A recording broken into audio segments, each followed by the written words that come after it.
Hi, welcome back to another episode of the Steebee Weebee Show.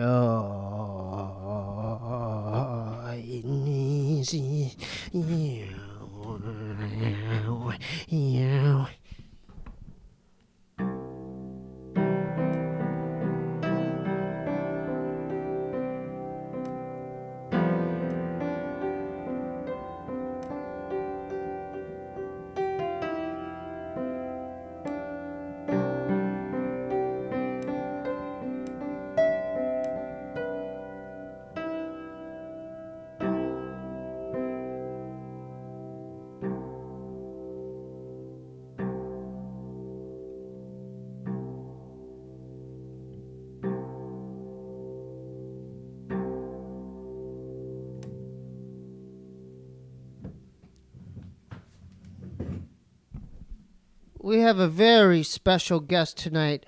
Please welcome radio DJ from KROQ, Megan Holiday.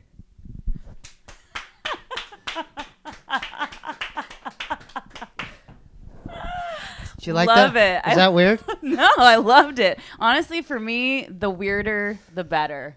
But how I feel. I extended my piano playing. Did you? Didn't you notice that I kept repeating the same note? It just felt right. Yeah. So does each guest get their own unique Well, piano usually, playing intro? Yeah. You play similar kind of. I don't know that many notes. Okay. I really don't know how to play. But that was really pretty, though. I kind of do I like variations that. of the same thing. Okay. The C and F. So Fair enough. Yeah. You were highly recommended by my homeboy Ryan. Yes. Ryan Davis. I love him. Off the Grid Ryan. So shout out to Off the Grid Ryan. That's like my brother. Oh my gosh. Yeah. I love him. I met him when I went on Sam Tripoli's Tinfoil Hat Shout out podcast. to Sam. Sam's a homie too. I love Sam. Yeah. Yeah. Shout out to Sam and Ryan. Yes. Yeah. And so that's when I met Ryan, and he and I just we just totally had Kindred. kindred spirit. Spirits. Yes, Yeah, exactly. yeah. And I talk to him every now and again. So when he hit Yeah. me up, I was like, "Oh my gosh, this is rad." Yeah, I would it love worked to. out. It really did. Yeah. Yeah. It worked out. You are our first. This is a special night because you're our first radio personality. Ooh, hell yeah. And I grew up an honor. kind of with KROQ. Did you? In the 90s. Oh my gosh, that's so Do you cool. remember Loveline on Of KROQ? course, yeah. So I would listen to. I look at Craig smiling. I forgot it was in the 90s, but I had a radio near my bed, and they played at night, and I would like tune in, and I would like lay down and like listen to Loveline. Yep. Yeah. I feel like all of us did. Yeah. You know, there was a time when you couldn't wait to be in the car at that time so that you could listen to all the weird calls that were coming in, you know? I remember that. Yeah. So you grew up during. Yeah, I you mean, knew I about was. that. Loveline was on up until Do you remember that? 2016, and I actually was filling in on nights when I first started at KROQ in 2016, and Loveline was still going on. So Dr. Drew would come in, and we would do crosstalk. That was before he blew up. Yeah. In the 90s, no one really knew who he was. Yeah, I know. And it was weird because I was a virgin throughout high school. So I don't know why I was even listening to Loveline. I would just like vicariously live. Curious. Yeah, because they would talk about all kinds of stuff, and I'm like, oh, I was like, because I was going to Bible studies. Okay. I was like, I don't know why I was listening to it, but Well, it intrigued me. It was very intriguing, and they would talk about all kinds of things. It wasn't just sex related. Yeah. It was STDs, STDs, substance pregnancies, abuse stuff, yeah. mental health stuff. So I think it was just interesting. For Kind of all of us. revolutionary. It really was. Back then. Yeah. I Yeah. mean, before it was before everybody displayed their entire lives on the internet. On the internet. You know? It was before the internet. In the 90s? Yeah. I mean, kind of, yeah. It's crazy now. No, It's it's in. I crazy. want to take my phone and just throw it in the garbage sometimes. You know what, I just, dude? like want to chuck it out the window. I and trip I'm like, out nah. at Starbucks. Like I'll like look at people or like anywhere in the grocery store, but anywhere, and everyone's so, looking down. Like they're like it's like a part of their It's- body. An It's extension of Orwell's them. 1984 is happening. Right Shout out now. to George Orwell. Yeah, what's up? Shout out to George Orwell. What's up, Orwell? Do you think now, like since we're talking about technology, I mean, in the phone and stuff, do you think the next step is having that integrated within your body structure. I mean, internally, like I wouldn't put like it the mark of past the them. beast, like. I know, right? Like well, that. they were trying to do those RFID chips, right? For a while, I remember. Oh, don't they have that in dogs? Yes. To find your lost dog. But they were really pushing that in humans. I feel like maybe. I don't know if it was 10 years ago, and I don't know why that all fell off, but I'm glad that it did, because because they're gonna be like, you can just pay for your stuff, just swipe your chip, like you don't have to have your driver's license on it. Yeah, everything. Your credit card information. Totally. On it. Everything's on it. Yeah. Now, if they propose that in about 5 to 10 years, and they go, okay, you just got to go to this clinic, and then all your banking information's on there, but it also will enhance your ability as a human. You know what I mean? Like you become like a cyborg or like Terminator. Yeah, where it just would you do becomes a part of No, absolutely not. No way, man. No way. I'm trying to be like off the grid Ryan here. Yeah, you know? that's when have you seen Red Dawn, the movie Red Dawn? I don't where think so. Where they Who's go in up that? into the mountains. The old one was Patrick Swayze. Oh, okay. But they go. These dudes have seen it. Yeah, of course these dudes have seen it. But they usually like Russia's attacking. Okay. I mean, the original Russia is attacking, and they have to go out into the mountains and like just get away from everything. Do you think there'll be a moment when these robots like are implemented that we'll have to like leave the United States? I wonder that. And when I was doing large quantities of speed, did you smoke it or I would smoke it. Meth? Yeah, meth. Yeah. Yeah. I mean, I snorted it, sure, but I've chased a dragon a few times. Yeah, but once you start smoking it, you just don't go back. So, but I was into the doomsday prepping stuff, and I would watch a lot of that, and I started ordering stuff online. But then when I got sober, I was like, just fucking relax. We got that dude. in common now too, because we went the other route. Yeah, we went the other route. But yeah, like with the speed thing, that's a really hard thing. Actually, when I did it, I would like literally get paranoid, or I would think I could fix my computer, or I would think that I could like record like a Beatles album, or I'm like, oh, dude, I could come like. There's a lot of projects happening at all times. A lot of projects, it's crazy. And the paranoia is it. I mean, it ate me alive to where I quit my job because I believed that I worked at a winery at the time. And was this in the Bay? This was in the Bay. And wait, are you from the Bay? No, I'm from here. I'm from Rancho Cucamonga, but I lived in the Bay for about 9 years. What year did you move there? I moved there in 2010. Okay, that's what's up. And then I moved back in 2014. Oh, yeah. So yeah, keep going with your story. Like. So when I was working at this winery, and I was just like doing a shitload of speed. Were you drinking wine too? I was drinking wine. That's what's up. I was doing heroin too when I could afford it. Yeah. And so I was like, but I mean, I was not eating, I was like 100 pounds. Not. Yeah. How can you? Yeah. So there was like people, I remember this one day when these people came in and then they left. It was like a big group of them. And then I swear to God, they left and then they did a costume change. And then the same group came back in. And I was so paranoid. Like, I really thought that that's what happened. To this day, like, I swear that is what happened. But why wouldn't that? That just can't be. And so from that day forward, I called my boss and I quit. I was like, I am not coming back. And then it was like a week later, I moved down here to go to rehab. Now, when you made that decision, did you do that on your own? To get clean? Did you have like an intervention? No, I didn't have an intervention. Yeah. I went to rehab, and I had tried to get sober a few times. Me too. I relapsed. Yeah. Oh, yeah. I had like 2 years and I relapsed. Oh, wow. Weed. Yeah. Oh, gosh. Yeah, I know. I smoked a blunt. Yep. Then next thing you know, off to the races. I know. Well, because, if you're going to have one, like, why not just, He's seen me at my worst. Yeah. Yeah. It's rough, Yeah. I could never stay sober. And even when I went to rehab and I got sober, then I still relapsed after that. And it wasn't until 3 years ago when I just hit total rock bottom and I was completely cut off from everybody, like my family. Your parents? They wanted nothing to do with me. So Did you take money from them? Yeah. Okay. Yeah, definitely. That sounds just about right. Oh, yeah. You lie, cheat, steal, you do whatever you got to do. But the beauty in recovery is you can always make amends to them. Exactly. Exactly. And that's been a beautiful part of my life is the making amends. The transformation of I'm like a completely different person today. You clean your side of the sidewalk and then so you could trudge forward and all that. Yeah, exactly. That's so crazy. Yeah. Ryan mentioned it, but I didn't want to like bring that up because, the anonymity thing. I'm still kind of weird about that. I don't know. Yeah, I'm pretty. I'm like press, radio, and films. Really, but, I know. Yeah. But they didn't say podcasts. Yeah, it is. And as long as you say 12-step recovery, I think it's okay. Yeah, yeah. And the way that I feel about it now is that people need to know that you can get better and that recovery is possible. Dude, so, I couldn't go a day without at least a beer or weed. Like totally. I could not do it. I couldn't function. Absolutely. But hey, look.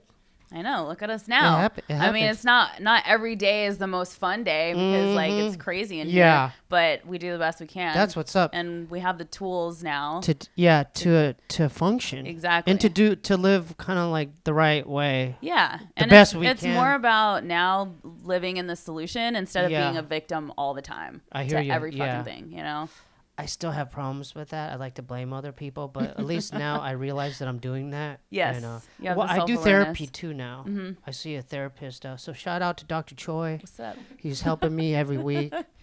We're going through my childhood trauma and just everything, family mechanics and just the way I was raised and why I react to certain things, why I, and all that. But there's more work to be done. So, always. I'm ready now. I mean, if you were to come to me like year 1 in my sobriety, I'd probably be like, I ain't seen a therapist. I'm already going to meetings. How many years sober? 10 now. 10? Oh my God, that's so awesome. Thank you. Congrats. Thank you. Yeah, but see, for me, that just goes to show you that the work is never done. Yeah, I can't lie. I'm tempted by weed, like bad. Yeah, I know. Because it's so accessible. I know, and it smells really And even the homies' good. weed, I'm like, let me just smell it. I know. I'll be like, all right. Because then there's again, gummy I'm bears, like afraid because it's so strong now. I'm just like, the no. edibles. Yeah. And then there's shops, and you could get the best. It's way more potent. Yeah. But then we would never leave our houses, dude. You know what? Take You're 2 right. rips of that thing, I'd be like fucking panic. Oh, and then dabbing. Margaret Cho was on here talking about dabbing. Yeah. That's some new. Yeah, that's new to new me. Stuff. Yeah.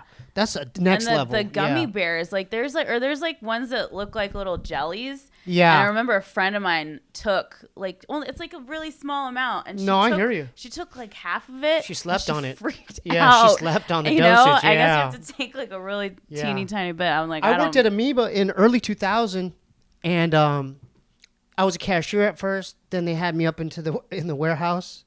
But when I was when you're cashiering, you have to be on point. Like, you're working you're like ringing up customers all the time. And it's busy. Yeah. Yeah, it's busy. Mm-hmm. But when they transferred me up in the warehouse, it was like a different world. Like I had my cubicle, no one was around. What I did was, like jewel cases of CDs, like let's say like a bin of jazz CDs came in and they're dusty. I would transfer all the inserts into new jewel cases, and then I would just do that and then put it in boxes. So like it was like just like really laid back, kind of like monotonous work. So I had more freedom. But then one night they were super busy, like they needed an extra cashier. But that day I ate a whole. During my break, I bought a marijuana cookie, but I didn't. I slept on the dosage. I ate the whole thing.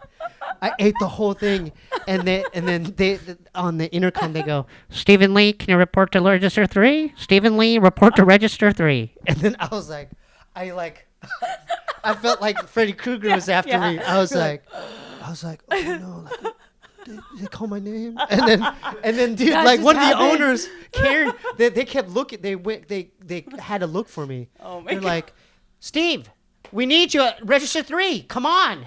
And I'm like, I'm sorry. I was in the bathroom. I'll be down there. So like I made my way, and I remember I was at the register and like I was not functioning right. So back then, I don't know about now, but okay, so they have a cheat sheet like on the side of your register where like if you put in number 5, it's for vinyl. Mm-hmm. Number 6 is for CDs. DVDs are it's like a really easy way to ring people up. I don't know if they still have that, but I couldn't even read that. Yeah. Like I was like trying to read the sheet. And I was like, and they're like, it took me like 15 minutes for each customer. I remember I got to a place when I was using where I was like, fuck edibles. I'm not doing edibles anymore. It's a different type of thing. Yeah. Because I was in Golden Gate Park or Dolores Park, and Is that Frisco? Yep. Yeah, Frisco. And I had like a a truffle, and I just remember What's a truffle? It was it was delicious. It was like a chocolate weed. Oh yeah. Truffle thing. Oh yeah. It was so good. This guy would come around in like gold plated, and like she was like a little gypsy that floated around Dolores How much Park. for a truffle? It was like $5, you know? And it'll get you wet. Yeah. Oh my God. But I remember walking home and I felt like I was on mushrooms? Floating. Yeah. Yeah. And then I just went home and I was like, I just want to go to sleep. And I was like, I'm not going to do edibles anymore. Yeah. So, and honestly, towards the end of my, my drinking and using, yeah, I didn't give a shit about weed anymore. What do you mean? All I cared about was heroin and speed. You know, I was like, weed's fine, but I don't.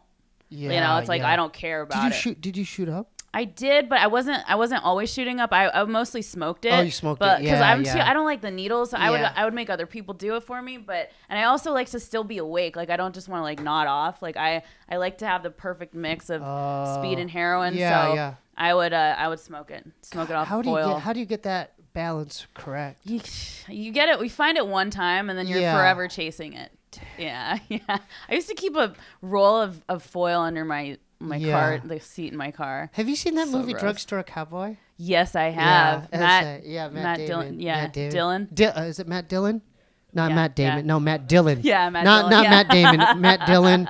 Who else? Who was the female that was on there? Oh, what's her name? God, what's her name? She's Roller Girl. God, what's her name? Heather Graham. Heather Graham. That's Heather it, Graham. yeah. Heather Graham. Uh-huh. Yeah, that was a damn good movie. Mm-hmm.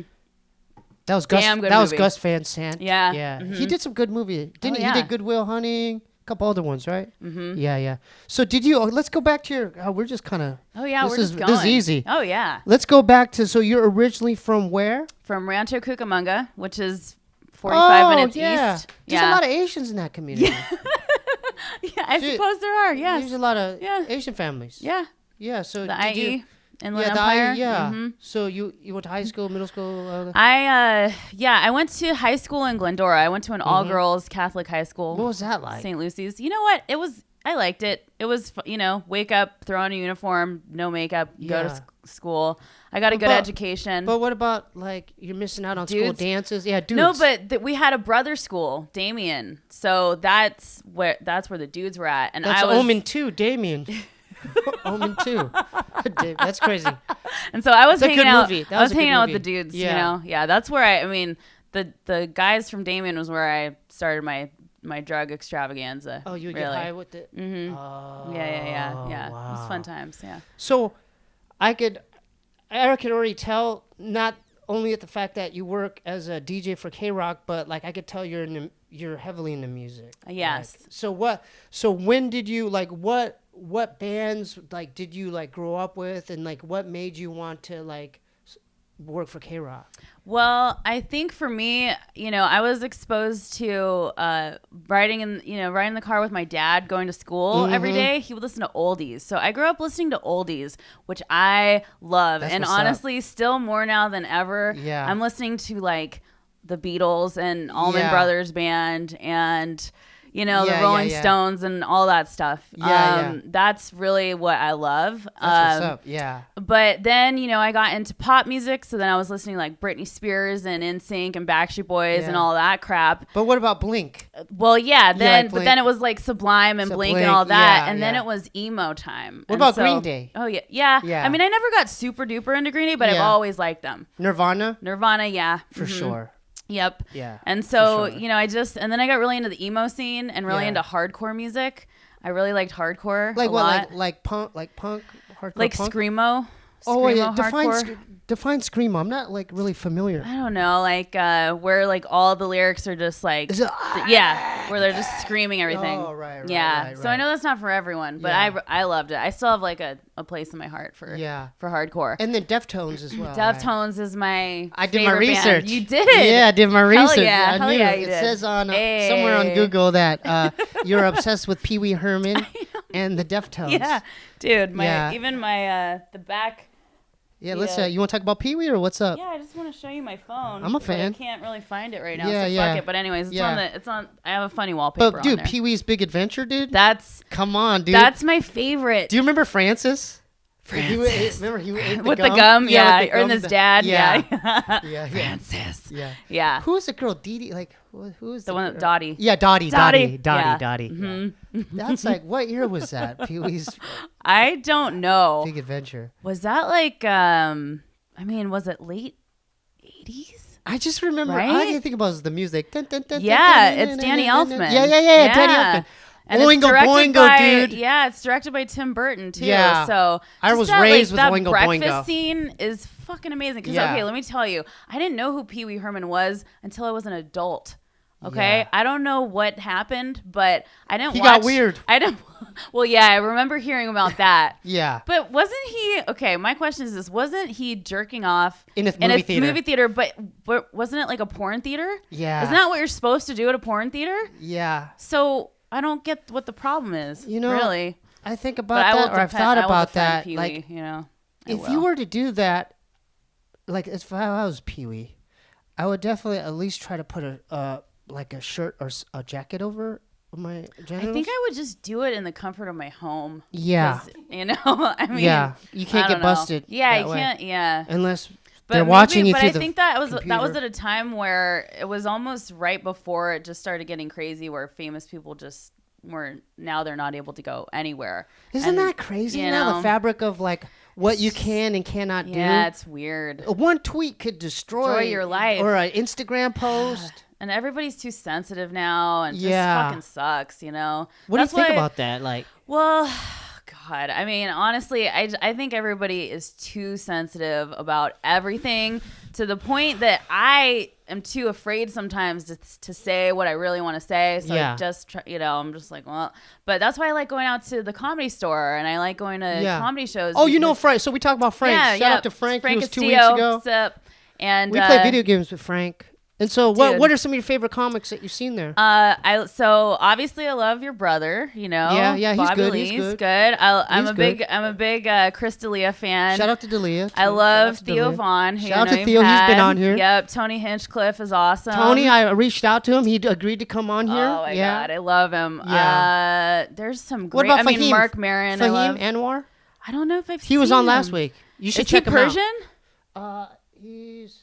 Yeah, I think. Because then Middle I have Eastern. seen him. Then I have, because I'm half Persian, so I'm like, oh, Persian guy. He has another. Good. There's another character, Lance Kostopoulos, I think, or something like that, where a guy with the mullet, but it's like a character as well. That, I don't know. But the store. Do you like the vibe there? I love it. I love the vibe of the store. Because supposedly it's haunted. I know. I like it. You like? I like it. Yeah, it's just got a weird. It's got a weird thing to it, but I like it. I like being in that kind of energy. You know. You like that energy? I kind of do. You grew up with horror movies? Not really. Okay. I mean, like, I would watch some horror, but I wasn't super duper into it. But I remember you talking about how you grew up in a house. Oh, that was haunted. It was built on like a burial ground. Yeah. I almost got possessed. What do you mean by that? I almost got possessed. I heard like whispers. Oh my God. You know, like a legion, like not just one. Like there's like 20 of them in one, like both ears. So how did? And I was like, I couldn't move. I'm sweating. I'm like, oh, I was trying to say Jesus. I was saying J-E. I was like, were you alone? Yeah. What? Were you by yourself? Yeah. Oh my God. So what'd you do? How'd you get out Dude, of it? It was like poltergeist. I grew up like in a poltergeist house. Straight up, dude. Like, what did I do? I'm not religious, but when I screamed out Jesus, whoa, that's gnarly. Trip out on that. Okay, that's trip gnarly. out on that. Yep. So I don't know about that. Those, the spiritual realm with that, but whoever the archons or demons, whatever you want to call them, the jinns or whatever you want to call these entities that mess with you, they that word freaks them out. Yeah. Whoa.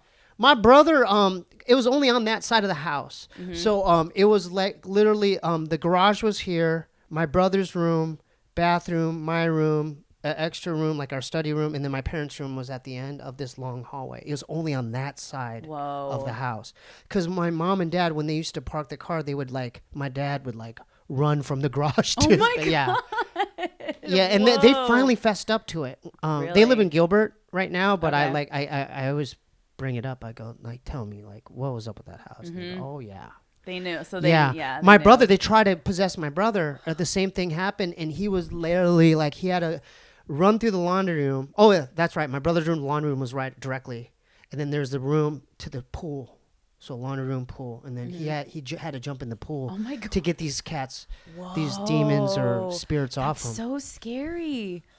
Wow. Yeah, but I totally believe in that stuff. I believe that can happen. Trip out. Yeah. You know, I just discovered, and I said this in my diary, Hollywood, that the name of where I live here, Hollywood is derived from the holly tree.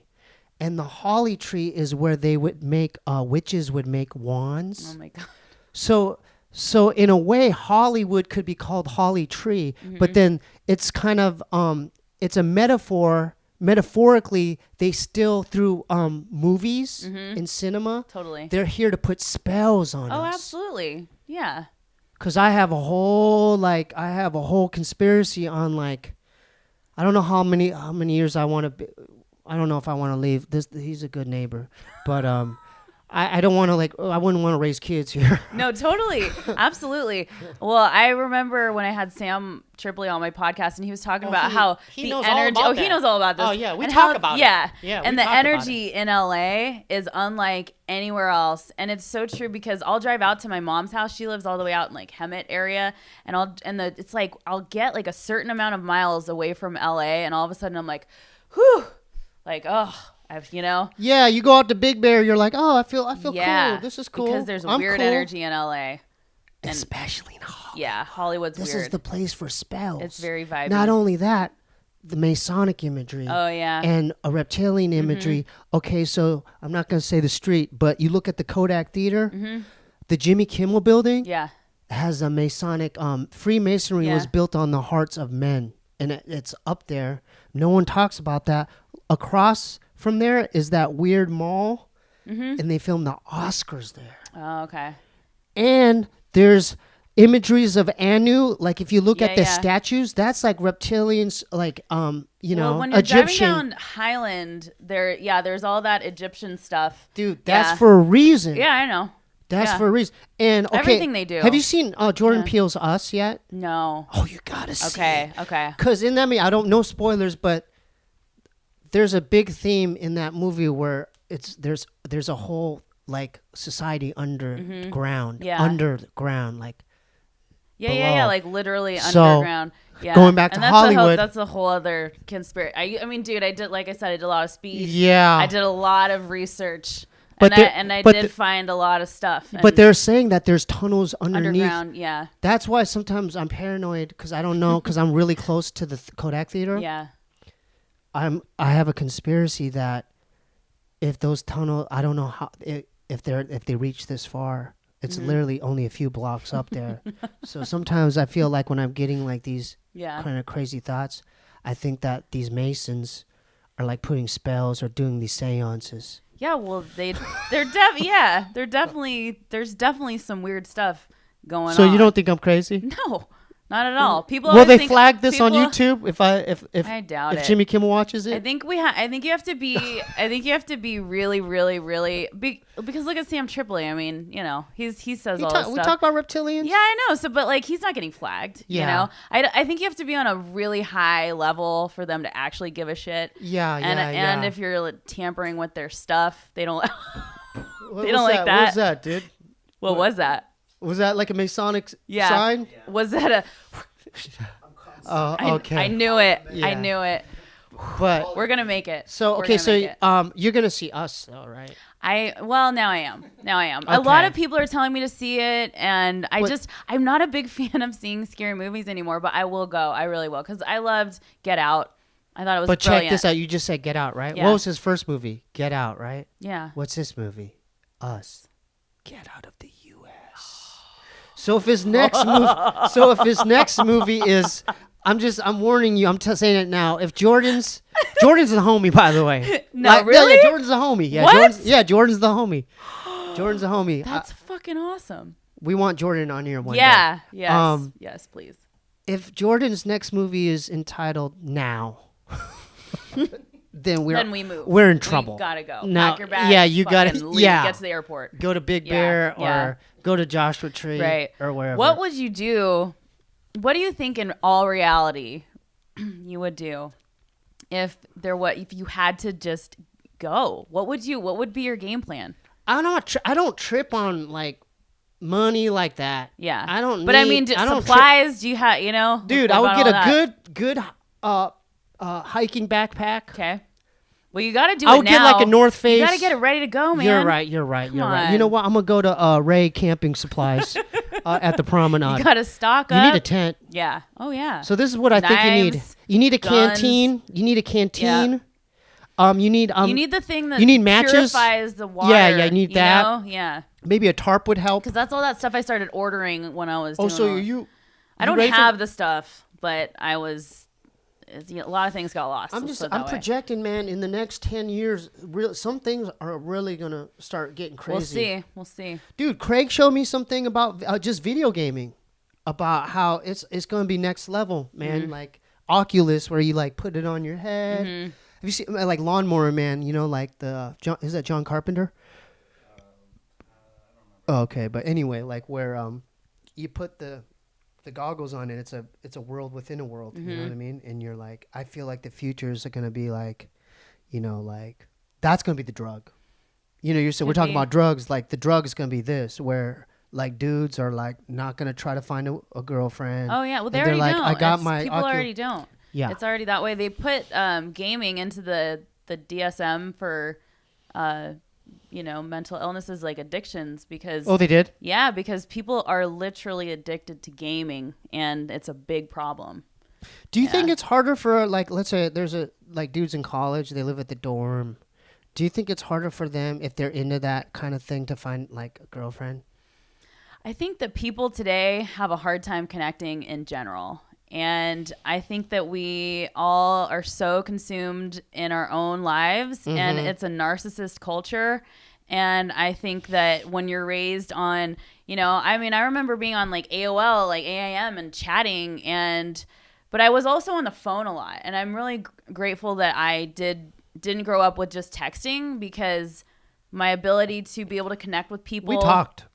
Yeah, like I grew up like house hours and hours on the phone. And if you're really like flossing, you'd have a beeper.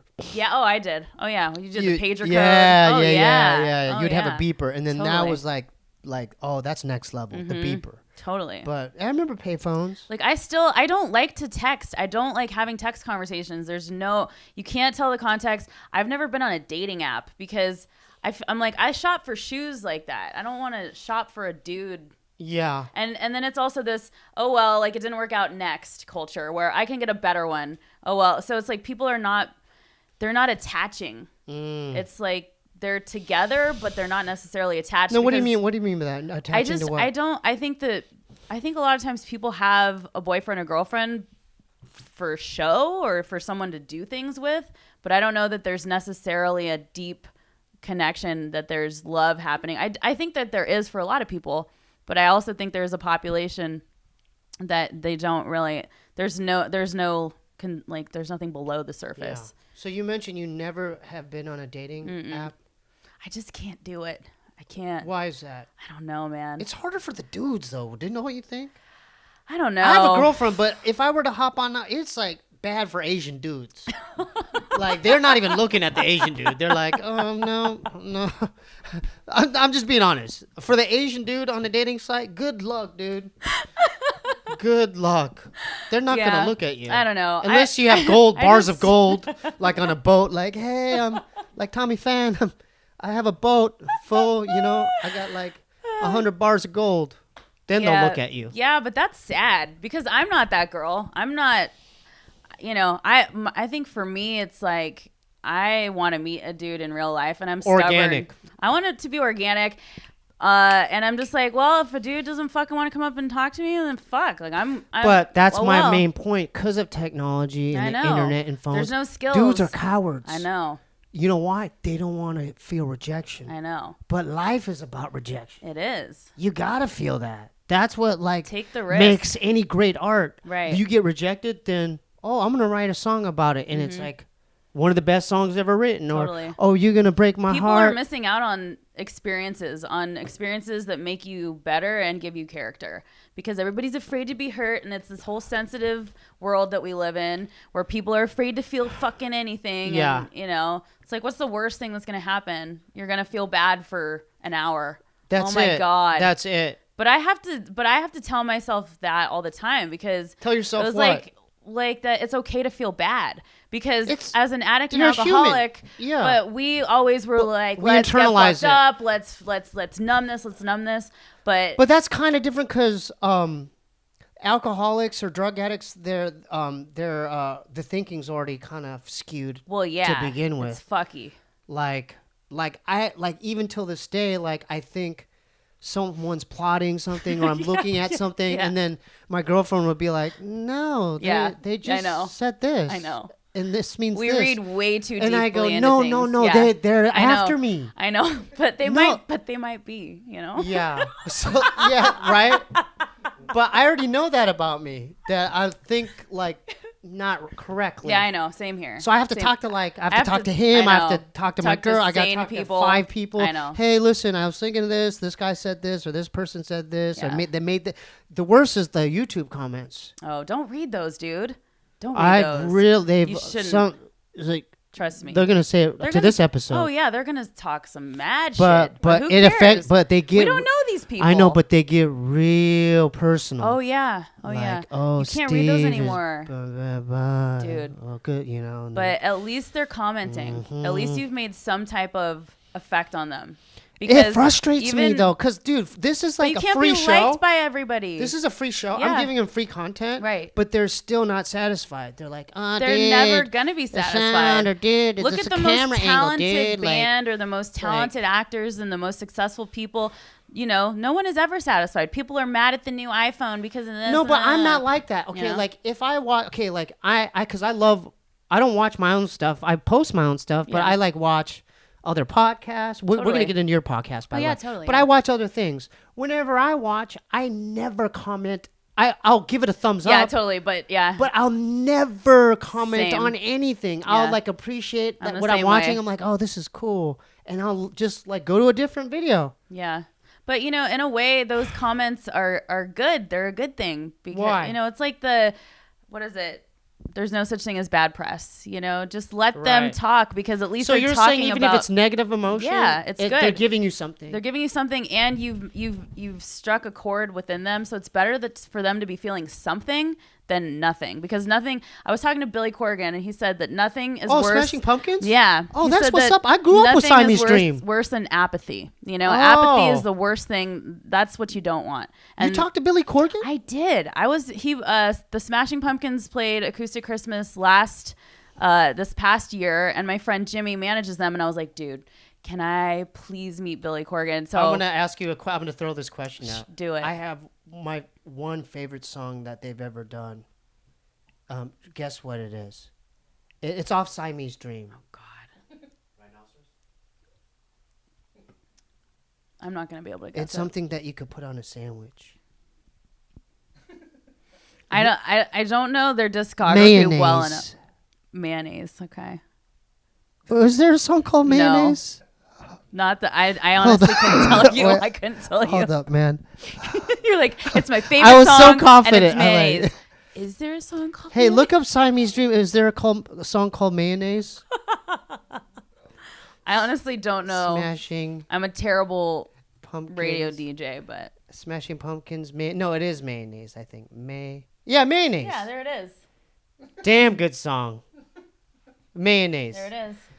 Dude, it's your this favorite album, I was going to Arizona State, and this girl in my dorm, I think she was from Pennsylvania or something, and she was like, she's the first one, I didn't have tattoos or anything back then, but she was kind of scoping me out, but not in a attraction way, just seeing my style. Like and your vibe. She's like, you need to get your nose pierced.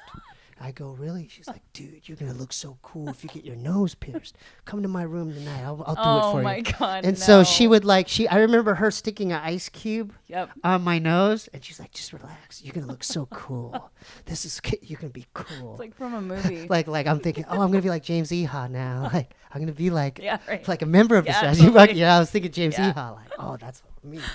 Then I'm gonna get blonde streaks. I'm gonna be cool on college campus. Oh yeah. But the whole time she kept repeating mayonnaise. And, she kept playing the same song. Oh my God. And she would pierce my nose, but she'd be singing the lyrics to it, and then that always just kind of stuck. burned a forever memory. But she how certain people when they're so into the song it almost looks like they're about to cry. Yeah. She was like. And I was just dude, just pierce my nose. Let's go. Yeah. Let's do it. But that song, I'm a fan of that album. Okay. It's a great album. I should go listen to it after Dude, this. Because here's the thing with the grunge bands and stuff. Since I didn't grow up during that time, I'll be honest with you. It's I know the hits, and I'll go back and I'll listen to singles, and it's not my absolute favorite era. What's your other single? Today is the great. What's their other one? 1979. Yeah, 1979. Yeah. Love that song. Yeah. And then the Rat in a Cage song. Okay. What's that one? I think. Yeah. Okay. I should know this. Yeah. He's got crazy range. Crazy range. Yeah. They sounded really good. What's he like as a person? He was so kind to me. Oh. He was so sweet. Yeah. We had a really great conversation. He really took his time to talk with me. Mm-hmm. We talked for 10 minutes. Mm-hmm. And then I asked him if I could take a water from his dressing room. And he was like, oh, yeah. I was like, hey, Billy, can I have this Fiji water? So this was, I thought this was. I was like, who am I right now? So this was at a show? This was at our Acoustic Christmas show. Acoustic Christmas. This was the Acoustic Christmas show. Yes, this past year. For KROQ. For KROQ. Okay, let's go to KROQ. Okay, now. Let's do it. When did you want to pursue working there? Well, okay, so my radio career started in San Francisco. In the Bay. In the Bay. Frisco. In Frisco. So I had met someone that worked there when I was in college, and I was going to their summer festival, and he saw something in me that I didn't know was there. He just could tell how passionate I was about music. Yeah. I was at their show, and I was on a lot of mushrooms, and I was having the time of my life. And he came up to find his friend that I was with, and she had left. So he's like, do you want to come backstage with me? So we're walking around and whatever. So it planted a seed in my mind that radio could be a thing that you actually pursue. And you're on shrooms? I was on shrooms. How much shrooms did you eat? I'm gonna go with an eighth? Probably a little less than an eighth. So 2 caps and 2 stems? Yeah, totally. Yeah, something like that. Because I was right. at a really good, I wasn't tripping too hard. I was perfect. I was just happy, you know? You felt it. I felt it. Yeah, it was good. So then I moved to San Diego, and I did an internship at a station called 91X, and I remember, dude, I know. Oh yeah, you do. Yeah, you I'm know. From Poway. That's right. Yeah. I remember the sticker. Yeah. Dude. It was it's still that. It was the yellow and black and yellow. And it had X. 91X in a certain font. Yep. It's still like that. Dude, I just remember all the cool kids in high school on in their the parking cars. lot, on their cars, in the oh, that's a 91X sticker. Yeah, dude, and they're still around. So this was San Diego. San Diego, in the 90s. No. Oh, for you. Oh, okay. For me, 91X was huge. Yeah. But continue. So I interned there in 2009 for a year. Mm-hmm. And but dude, I kept fucking my shit up because of I was super into coke, and I didn't get this one paper that I needed to get signed, so they had to fire me because I couldn't do anything because I was just always a fuck up, you know. Yeah. And were so you then interning there? What were you doing? Yeah, I was there? interning. Okay. And I was just doing their promo stuff. I was just handing out stickers, at all the shows, putting up the posters, blah blah. So then when I was going to move back up to the Bay Area to get my master's in to be a marriage and family therapist, that was the plan. Cool. So I moved back up there, and then the guy that I had met at Live 105 in San Francisco that I met on the mushrooms, he saw that I was moving up there, and he's like, hey, I want you to come work on my night show and be the sidekick and help me out. So that's how it all started, and then from there I worked my way up. Whoa. But then what I inevitably did again was fuck everything up, and I was doing a lot of drugs, and showing up to work. showing up to work. Yeah, I mean, picking up drugs right I'm sure outside of people work. are high. I'm sure DJs are high. Dude, it's not really like that anymore. Oh, it's not? You know? Oh, it's No. It's just like, that's it's just- like I thought. people smoke weed maybe, but honestly, nobody that I work with, like nobody fucks around. It's like everybody's really professional now. Oh, okay. You know? Oh, okay. Yeah. And so I was hiding it, like kind of, I was compartmentalizing it, but then I made a really big mistake, which I can't really say what I did, but I made a big mistake and they had to fire me. So Why can't you say it? It'll incriminate you? No, like I don't know. I'm just going to choose not to. Yeah, okay, that's cool. Yeah, That's cool. I haven't ever said it publicly and I'm just Yeah. going to kind of keep it like that. Okay, that's cool. But you know, and I made my amends for it and I'm back at that stage. So I got fired. Dude, but you made amends. I made for it. amends. So I mean, and I'm back on at that station again. I'm pre-recorded there like every day. So I didn't work in radio for a long time after that. And then when I got sober this last time around, I was only 60 days sober. I was living in a sober living, and I worked at a sober living. Really? Oh yeah. It was the best thing I ever did. I'm the guy that drove you guys to the meetings nice. in the van. druggy buggy. Yeah, the druggy yeah, buggy. Right. Yeah, I was like a short round from Temple of Doom. Like I could hardly see the I could hardly see the road. Like, yeah, I was sit like on like this. phone books, And then shit. I would just go up Vermont. I didn't even do any other streets. I would just drive on one street. And then like the people were like, dude, you take this street. I'm like, no, I'm just going to go straight. Yeah. It's too scary. Yeah. So then I ended up getting hired at KROQ when I was 60 days sober, which was insane. And the crazy part was it was the same parent company that I had been fired from. So I had to go in and like tell my whole story. That's a trip. Tell them I had like That's a trip. changed, that I was sober. Like, Oh, you told them that? Oh yeah, I had to. Because they knew, their HR department, like everybody knew. It was like, she's banned, you know. It was like, so you kind of mended that. I mended it all. And then to now be back on in San Francisco also, the station I was fired from, is like a full circle moment to where it's just like, now I get to go do that job and be sober and be present and be myself. And so it's just been an amazing trip. But I never set out to do radio. I had no idea that I was ever going to do this as a profession. It just was something that I happened to be good at. Yeah. And I was just as shocked as anybody else. Yeah. What are some of your favorite things about working on radio? I like that I can make people laugh and maybe brighten their day up a little bit. And I also like to share about struggles. I got a really nice email today of somebody telling me, hey, when you talked about, having a bad day and having anxiety This yesterday. is on air? On air. I'm really open. I'll just say it. But people love that. Like people need, I think people crave authenticity. Yeah. Especially, in radio. this day and age, just in anything. It's like everything is so computerized and regimented and like and just people sounding perfect all the time. And it's so boring. I don't think you can really relate to that. I don't think you can either, but that's all that people are consuming. Yeah. So I just feel like I'm a nice break. Honestly, all the DJs at KROQ are that way. I've learned so much from working with these people that I work with. They're all honest. They're all authentic. They're all who they are. And I was like, wow, it's okay to just be yourself. Can you? Okay, so you mentioned you could be yourself, but can you choose what music you play? No, there's no radio station that exists. I'm telling you, there's no radio station that exists. They play the same stuff. It's all from the music director and program director. And if I'm being honest, I'm glad, because I think honestly, I think the stuff that I want to hear is not the stuff that other people want to hear.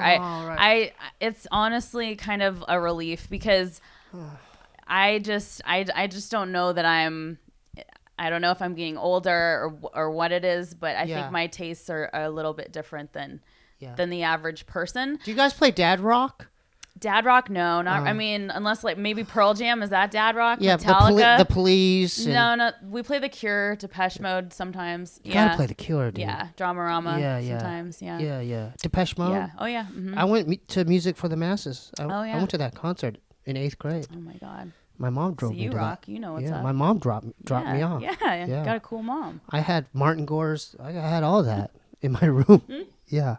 You know what tripped me out most about Depeche Mode? So we were in there. It was at the San Diego Sports Arena. Oh, nice. And I had a date.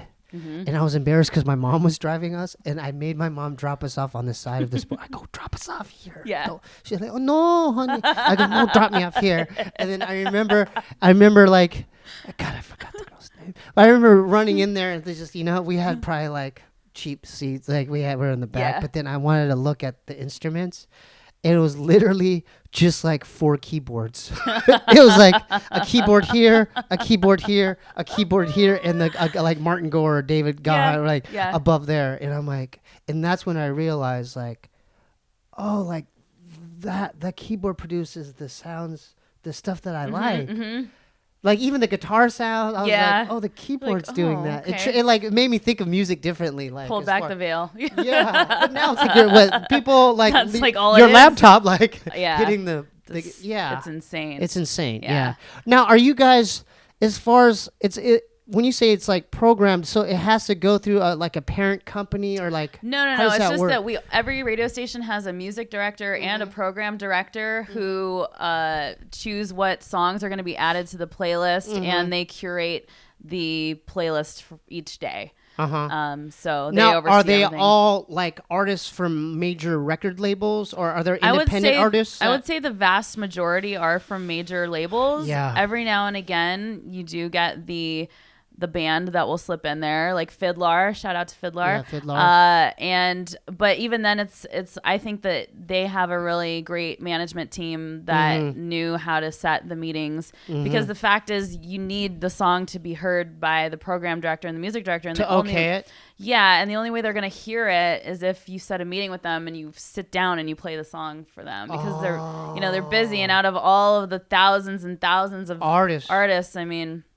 Now, could there be just one program at KROQ where it just focuses on there independent, like where they're not on major labels? So Kat Corbett does KROQ Locals Only. It's on every Sunday night, 10 p.m. to midnight. Locals Only. Go ahead, plug that. And she's been doing that for a long time. She just put on the first ever KROQ Locals Only Fest, and it's all LA local bands that, and a lot of bands like have made their way through Locals Only to making it onto the radio. So if there's musicians that are watching this, how do they submit their song to Locals They're Only? going to email Kat Corbett. They're going to email Kat at KROQ.com, and she listens to every single song. She's going to listen to it? Yes. Just don't send a dumb email. Just attach the WAV and the MP3, and you just say, hi, I'm this band. We're from here.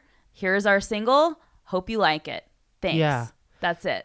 Now, how has radio changed throughout the years? Because the internet, I'm sure there's like radio shows on the internet. Like, how's that changed? Like the fabric of that. It will be interesting to see what happens. I think radio is a medium that always has to exist, and it always will exist. Yeah, I like K-Earth 101 too.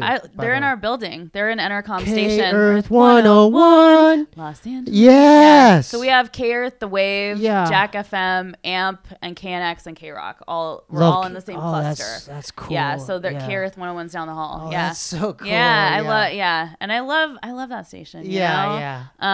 But they you know what station classics. was the best though? What? Was the sound.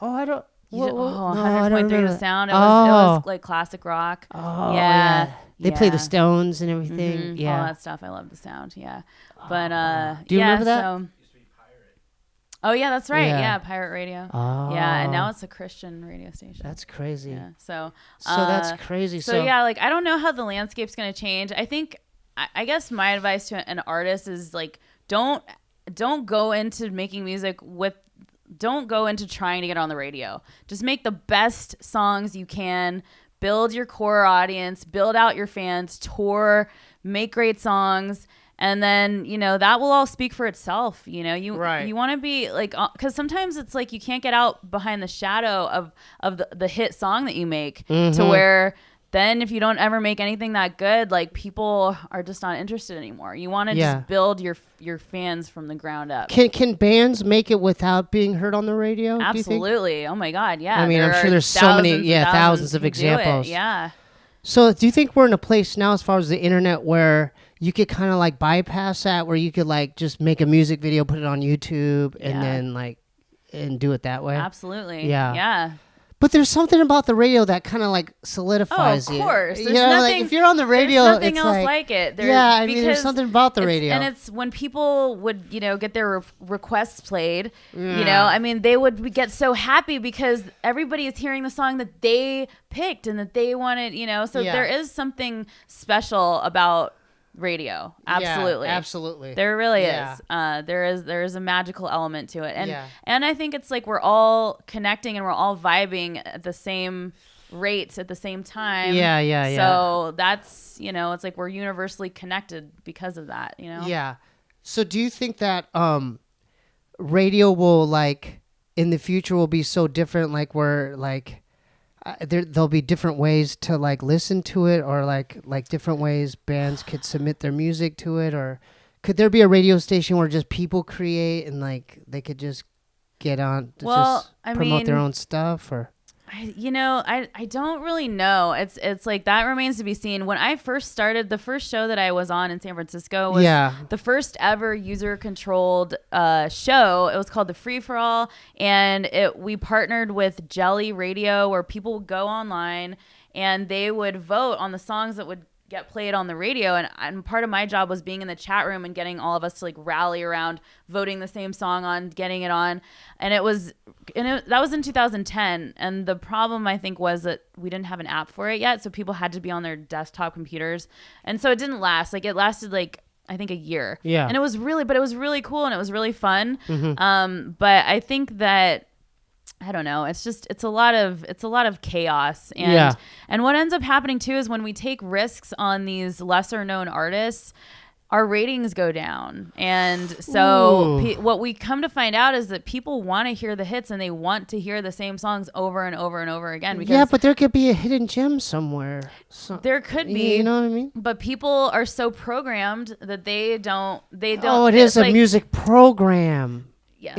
It's a program. You're listening to a program. Mm-hmm. And they're it's a program. And it's literally a program director. It's a program. It's a program music list. It's programmed.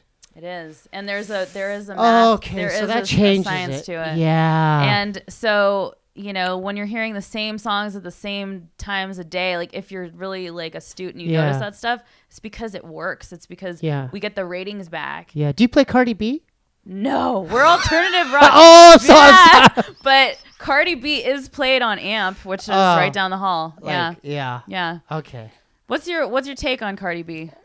It's because I'm so stuck in the 90s, man, that of course I'm so stuck there that I really I'm still kind of old fashioned. I know. I understand. It's like, it's trash and I get that. But at the same time, I really appreciate her authenticity and that she just tells it like it is. And she just says it. It's not really my cup of tea. Totally. I respect like her skill set and what she does. Same. But I'm like more, when it comes to music, I'm you so, want to my listen to palette, the 90s hip hop because it's 90s shit. or 90s rock. Yeah. Like I like, Modest Mouse and Built to Spill and Pinback and like just, I have like The Cure or like my palette's so like varied when it comes to even specific groups. And for me nowadays, it's very few and far between. I kind of hand pick the modern day alternative stuff that I really like. Yeah. I went to high school with Tom DeLonge. Yeah. You did. Yeah. I'm like low-key So Tom DeLonge, if you ever Tom watch DeLonge. this, I really enjoyed skateboarding with you back in the day at that Albertsons parking lot. I try to reach. He has a thing called To the Stars Academy. I know, I think I need to call that. Yeah. I've been trying. We have a mutual wrestling friend because I used to wrestle at Poway, but my friend Rich was close to Tom. Okay. And so Rich says that I needed to contact To the Stars Academy. Yeah. Because I think his sister works there. Yeah, I don't know. Yeah, kind of runs and operates So that would be kind of revolutionary because that would cool. it would be kind of like a reunion. Yeah. Like a Poway High reunion. Right. Well, he's come a long way. Yes, he has. But I guess he's gonna do a show on the History Channel. Yeah, I'm happy like for him. He's on my level too. Like Dude, he's all about the aliens. He knows. And stuff. He knows what's up. I love Tom DeLonge. What's that? 5 minutes for what? Oh, for till the hour. Okay. We don't have to rush. We could go a little past an hour. We could go like an hour 10. Yeah. Okay. Well, dude, this flew by. Oh, that's what happens with me though. It's flying by. It happens. Before I forget, you have your own podcast called the 7 Words Podcast. That's right. Firstly, how did you come up with the name and what does it mean? Okay, so I really like stand-up comedy, as you know. And I love the George Carlin bit, like the 7 words he's that the bomb. He's the best. He was one of those that I remember watching, and I was like, finally, someone is speaking the truth. Someone is telling me the truth. Yeah. You know? There's not all that's very rare, especially so rare. in today's age, too. Yeah. He just, I mean, really... that guy was a genius. Yeah. And he I like Bill Hicks, too. Yeah, Bill Hicks was great. So, yeah, so it's based on that. And then there's also a Deftones song called 7 Words. So I got to sort of couple, like, 2 things that I love. So, yeah. So, and then who is it? Is it you and your friend? Like, who? It's just me. Okay. It's a one-woman operation. How do these people tune into find it? Yeah. So I'm on any podcasting medium. And you can type in 7 words with Megan Holiday and it'll come up. You can also find me on Instagram at Megan Holiday. Keep going on that tangent. And at the 7 Words Podcast. Twitter, Facebook. All that stuff. It's easiest to find me just at Megan Holiday. And there's always a link to the podcast. Can I do your podcast? Oh my God, yeah. We could talk about all I would love that. Yes, I would love for you to come on. I just don't want to do it so much here. People ask, like, how come you don't talk? This platform was basically what you just said the last minute is to, like, put the spotlight on my guests. Yeah. Talk about what the guests want, you know? I don't want to talk about reptilians. Totally. And, you know what I mean? Yeah. Palladians. Yeah, you know what I mean? People might get weirded out by that. Like, what are you talking about? You know what I mean? And, so, but you know what? I might start another series. I mean, I'm coming up with this. Yeah. Because I just started a new vlog series where I have a PO box to the show, and then I open up the packages on camera. Okay. And I read their letters and stuff. But I might have another platform. I mean, I'm just coming up with this now. Yeah. Like with Let you it right happen. now. Let it marinate. I might do a thing. Maybe I could throw Sam on there, or if Ryan wants to help me out, but maybe just focus on like more of the weirder stuff. I think that you should, because then it'll be more for that niche audience. Yeah. So, I mean, this. I'm still learning, man. Just, you know what? Talk about whatever the fuck you want to talk about, man. Yeah. You know, just be you. Yeah. Have a good time. Yeah, I kind of did that with talking about the the Holly Tree. Yeah, that was fun. Yeah. I think you just have to know who you can talk to about that stuff. You know, because I'm down. Like, I like Kevin and Bean brought me on the morning show basically to. Who are they?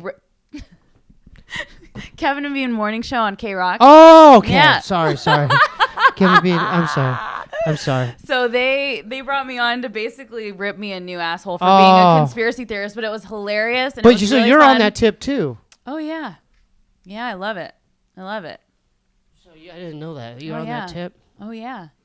So we got to do another part 2 or 3. I didn't know. I was trying to avoid it. Yeah, but I mean, it's not like I can sit here and, you know, I really don't. I don't know that anything is true with anything. I just feel like nothing. We can't really believe anything. Is sort of where I'm at. That's some real. I agree. I'm very skeptical about all of it. I like to gather the information. Yeah, and I'm observing, but I'm not gonna get pulled into like Democrat, Republican. Like, I'm like, come on, we all know it's the same. Doing that. We all know it's the same bullshit. It's the stuff behind that. Exactly. Yeah, that's just a facade. Exactly. Yeah. So what are you laughing at, Craig? Okay. All right, dude, that was dope. That was dope. Had a great time. Me too. Yeah. Hey, I'm going to get Ryan on here too soon. Yeah? Off the Grid Ryan. Yeah. I'm going to get him back on here. People been asking about him. Yeah. And yeah, he's the one that connected us actually. I know, and I love him for it. Yeah. So you said your let me make sure. You said your Instagram. You said do you have a website? I don't. But your podcast has a website? Nope. But that's the 7 Words Podcast. Yeah. Yeah. It's on iTunes and everything? iTunes, Spotify, Google Play. Okay, that's all what's stuff. up. Yeah. I have to do some announcements. There's no sponsors this week. In the future, there will be. But there's. I want to welcome my new patrons on my Patreon. If you want to support the show and then get the insights and the inside scoop on the show, go to my Patreon, patreon.com/Steebee Weebee. This week's new patrons are Luis Labriola, Marvick Garcia-Ortiz, Ethan Sal, Stefan Bolzing, Paul 88 Pawn, Mary Ann Crail, Lucas Sally, Shane A, and Jordan. Yeah, patreon.com/Steebee Weebee. Get involved. Let's help this thing Get grow. involved. Show some support. Yeah. I have music on my Bandcamp, SteebeeWeebieBandcamp.com. The Instagram attached to the show is Instagram/QUANGOU. I want to plug my new vlog series called Steebee's P.O. Box. People like the first one. I'm going to keep doing them. So if you want to help that vlog series grow, send your packages to the Steebee Weebie Show, 1425 North Cherokee Avenue, P.O. Box 1391, LA, California 90093. I think that basically covers it all. That was awesome. That just flew by. Yeah, I know. That was super fun. With that being said, now it's time for Little Ray's World.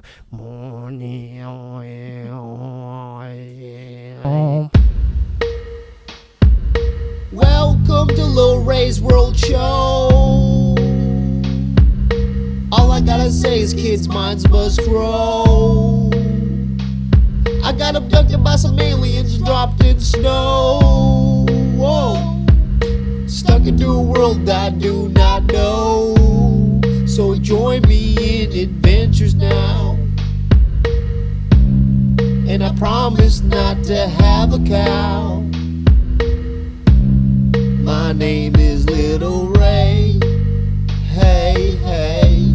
My name is Little Ray. Hey, hey, hey. So welcome to my world. To all the boys and girls. Welcome to Little Ray's World. Hee-haw!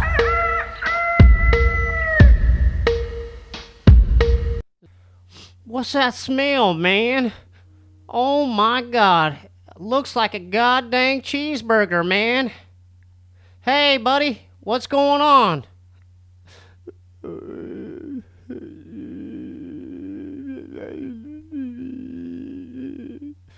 So your name was Bert. You're married to a woman. She was a server at a restaurant, and you worked at a Monterey cheese factory? Is that correct? So you were depressed, and one day you decided to put your head into a cheese cutter, and you decapitated your head, and now you're a goddamn cheeseburger? Well, that's so sad, man. I don't know what to say to you, but me and Beef haven't eaten a good meal in 2.5 years, so you better walk away before I eat you. Okay. And I also wrote a song about you. It goes like this. This one's called Bert the Cheeseburger Man. Cheeseburger Man. Bert the Cheeseburger Man. Why'd you have to hurt her? He had a crappy job, abused his wife further. He was a top burner for a company called Burner who made Monterey cheese. That did not concern her during his breaks there. Man, he was a soul searcher, reminiscent of the days back west as a surfer. His lady wasn't better off as a restaurant server. They were both slow learners, that's why they formed a merger. One day he had enough being a corporate cheese worker, stuck his head inside a Model 40002. Man, who would have known where depression finds you? Now Bert became a cheeseburger that you can't chew. Bert the Cheeseburger Man. Bert the Cheeseburger. Bert the Cheeseburger Man. Bert the Cheeseburger. See you in about 2 weeks, man, for another episode of Little Ray's World. Go to SteebieWeebieBandcamp.com also and get some of that music, man. Let's get her done.